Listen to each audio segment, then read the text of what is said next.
कहानी स्टार्ट होती है तो हम देखते हैं कि एक शख्स रात के अंधेरे में हाथ में लालटेन लिए एक डेड बॉडी को अपने साथ खींच कर ले जा रहा है। दूसरी तरफ हम एक तमारा नाम की ब्यूटीफुल गर्ल को देखते हैं जो कि अपने बाथटब में नहा रही थी और उसका आज अपने दोस्तों के साथ पार्टी करने का प्लान था। इसीलिए तमारा जब पार्टी पर जाने के लिए अच्छे से रेडी हो रही होती है तभी इसके घर पे पड़े हुए रेडियो पर एक न्यूज चल रही थी कि पिछली रात एक जवान लड़की अचानक किडनैप हो गई है। तमारा इस न्यूज को इग्नोर कर देती है और पार्टी पर जाने के लिए जो ही वो घर से निकलती है तो उसकी मुलाकात जेरी से होती है। जेरी एक पुलिस ऑफिसर है और वो तमारा से प्यार करता है। यही वजह थी कि वो आज इसके घर पर आता है और उसे अपने साथ डेट पर जाने का बोलता है। तमारा बहुत ही प्यार के साथ आज के लिए जेरी के साथ ना जाने पे सॉरी बोलती है और नेक्स्ट डे उसके साथ डेट पर जाने का प्रॉमिस करके वहाँ से निकल पड़ती है। गाड़ी चलाते हुए तमारा को उसकी फ्रेंड्स मैडी और ब्रूक की कॉल आती है। वो इसे कहती हैं कि तुम्हें आने में कितना टाइम है।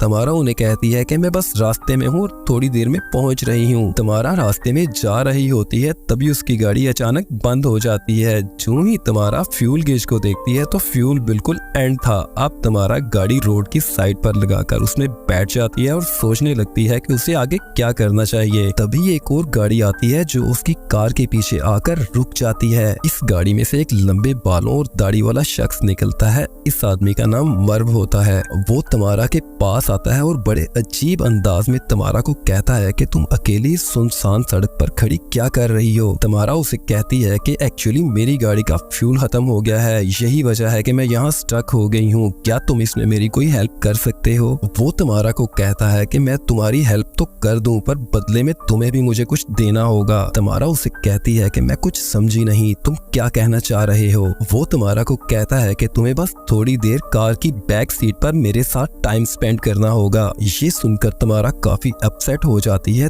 तभी उसे उसके फ्रेंड्स की कॉल आ जाती है। तमारा अब जानबूझकर अपने फ्रेंड्स के साथ अपनी लोकेशन को शेयर करती है। ऐसा तमारा इसलिए करती है ताकि ये शख्स थोड़ा डर जाए और होता भी कुछ ऐसा ही है। जो ही तमारा अपने फ्रेंड्स के साथ अपनी लोकेशन शेयर करती है तभी ये शख्स कहता है कि मैं तो जस्ट जोक कर रहा था। ये कहकर वो शख्स अपनी गाड़ी के पास जाता है और उसमें से पेट्रोल लाकर तमारा की गाड़ी में डाल देता है। अब फिर से वो एक बार तमारा के पास आता है और इसे कहता है कि अगर आपको मेरी कोई बात बुरी लगी हो तो मैं उसके लिए सॉरी करता हूँ। तमारा काफी घबराई हुई थी इसलिए वो जल्दी से इसे कहती है इट्स ओके नो प्रॉब्लम और वहाँ से निकल पड़ती है। मर्व के साथ वहाँ पर एक और शख्स भी था। दर हकीकत ये दोनों भाई थे और ये दोनों अब मिलकर तमारा का पीछा करते हैं। तमारा वहाँ से सीधी अपनी फ्रेंड्स ब्रूक और मैडी के पास जाती हैं। वो दोनों एक लेक पर अपने बॉयफ्रेंड्स के साथ थी। तमारा अब लेक पर अपनी फ्रेंड्स के साथ ड्रिंक कर रही होती है और दूसरी तरफ वो दोनों भाई छुप कर इसे देख रहे होते हैं। अब ये तीनों फ्रेंड्स लेक से होटल रूम में आ जाती हैं और रात की पार्टी के लिए अच्छे से रेडी होने लगती हैं। इसी दौरान इन्हें बाहर किसी की मौजूदगी का एहसास होता है और तभी ये सारी फ्रेंड्स डरकर रूम की लाइट ऑफ कर देती हैं और आहिस्ता आहिस्ता चलती हुई दरवाजे के पास आती हैं ताकि ये जान सकें कि बाहर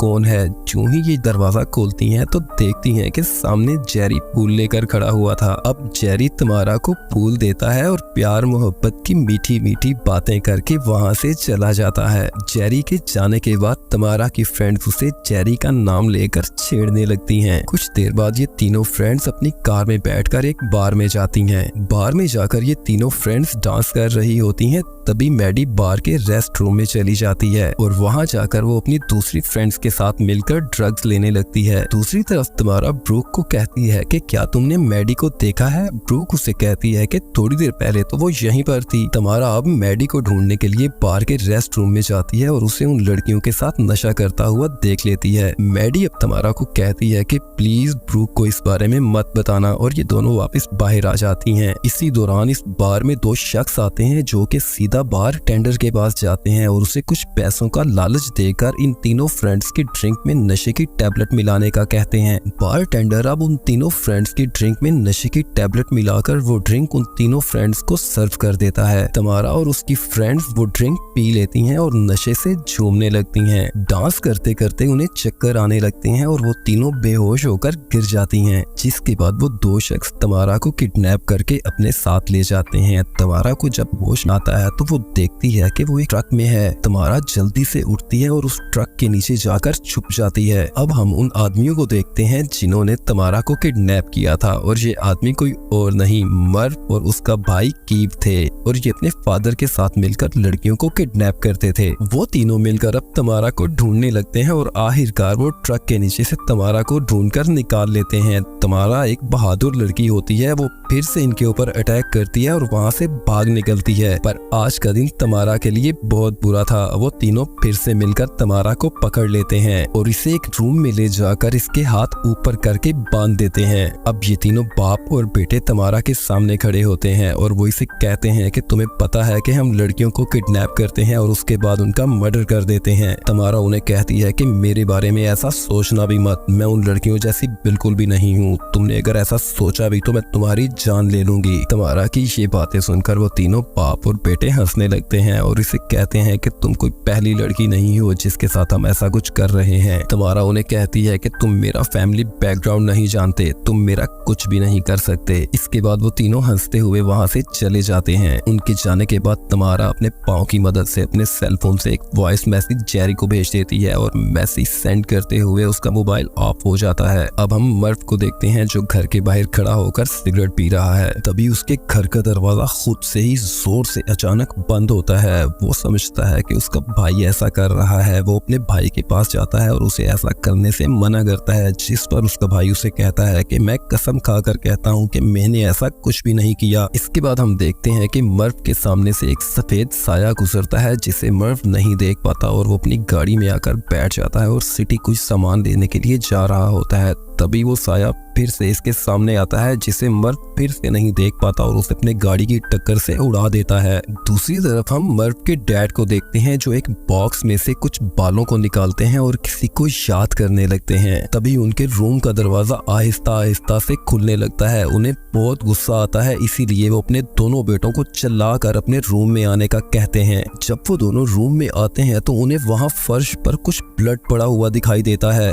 वो दोनों अपने फादर से पूछते हैं कि ये सब कैसे हो सकता है। उनका फादर उन्हें कहता है कि ये सब कुछ तमारा का किया हुआ है, इसलिए वो तमारा को चेक करने के लिए उसके रूम में जाते हैं। वहां जाते ही इनका फादर तमारा को एक जोरदार थप्पड़ मारता है और उसे कहता है कि मैं जानता हूँ कि हमारे साथ जो कुछ भी हो रहा है ये तुम ही कर रही हो। ये सब जानकर तमारा काफी हैरान हो जाती है और वो इनसे कहती है कि तुम लोग किस बारे में बात कर रहे हो। ये सब यहाँ पर आपस में बातें कर रहे होते हैं। तभी बाहर से इनको अपने घर का दरवाजा फिर से जोर से बंद होने की आवाज आती है। वो तीनों जल्दी से लाइट्स उठाकर बाहर आते हैं ताकि देख सके कि ये कौन कर रहा है, पर बाहर तो कोई भी नहीं था।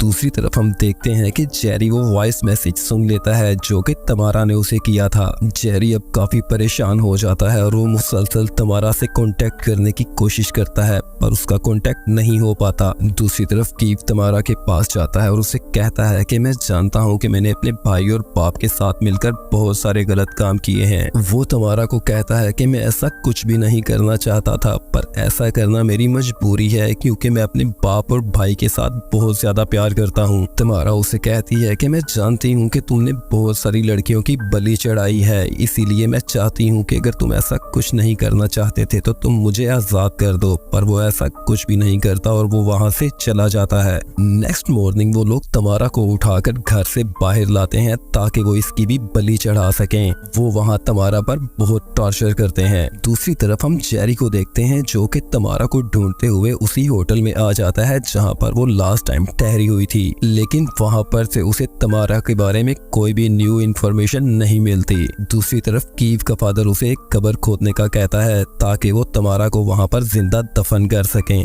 वहाँ तमारा खुद को इनके चुंगल से आजाद करने की कोशिश कर रही होती है। वो अपने पाँव की मदद से एक टेबल को अपने पास खींचती है और ऊपर लगी हुई हुक से अपने हाथों को आजाद करवा लेती है। वो उस रूम से भागकर बाहर आती है जहाँ कीव उसे देख लेता है। तमारा वहाँ कीव को कहती है कि मुझे यहाँ से जाने दो। वो उसे बहुत समझाने की कोशिश करती है लेकिन कीव कुछ भी सुनने को तैयार नहीं था। अब तमारा उसे उसी रॉड की मदद से मारती है जिससे वो कब्र खोद रहा था और उसे मारकर उसी कब्र में गिरा देती है और वहीं पर कीव की डेथ हो जाती है। कीव को मारने के बाद तमारा जंगल की तरफ भाग जाती है। जब मर्व वहां आता है तो अपने भाई की लाश देखकर गुस्से से पागल हो जाता है। वो तमारा के पीछे जंगल की तरफ भागता है। दूसरी तरफ कीव का फादर वहां आता है कि उसने कब्र खोदी भी है कि नहीं। जब वो वहां आता है तो अपने बेटे की लाश देखकर उसके पास बैठकर रोने लगता है। तभी उसे जंगल में से कुछ आवाजें आती हैं और वो उन आवाजों का पीछा करता हुआ जंगल में चला जाता है। दूसरी तरफ मर्व तमारा को पकड़ लेता है, लेकिन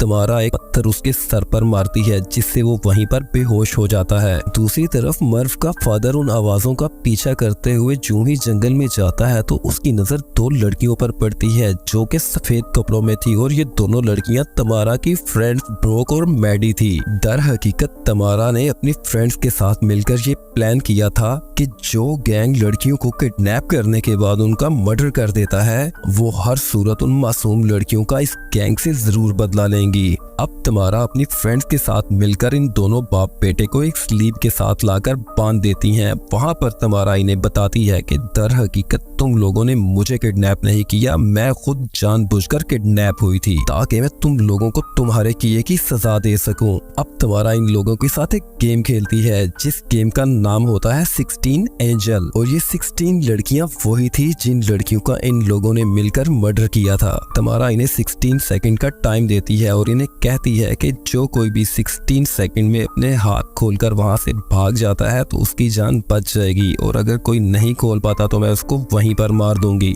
मर्व का फादर 16 सेकंड के अंदर अपने हाथ खोलकर वहां से भागने लगता है, लेकिन तमारा पीछे से उसे शूट करके वहीं पर उसका मर्डर कर देती है। मर्व अपने बाप को मरा हुआ देखकर चिल्लाकर कहता है कि तुमने कहा था कि जो भी 16 सेकंड में खोलकर यहाँ से भाग जाएगा तुम उसकी जान नहीं लोगी, तुमने ऐसा क्यों किया। तमारा उसकी तरफ देखकर एक स्माइल पास करती है और वहीं पर इसको गोली मारकर उसका भी मर्डर कर देती है, और यहीं पर इस मूवी का एंड होता है।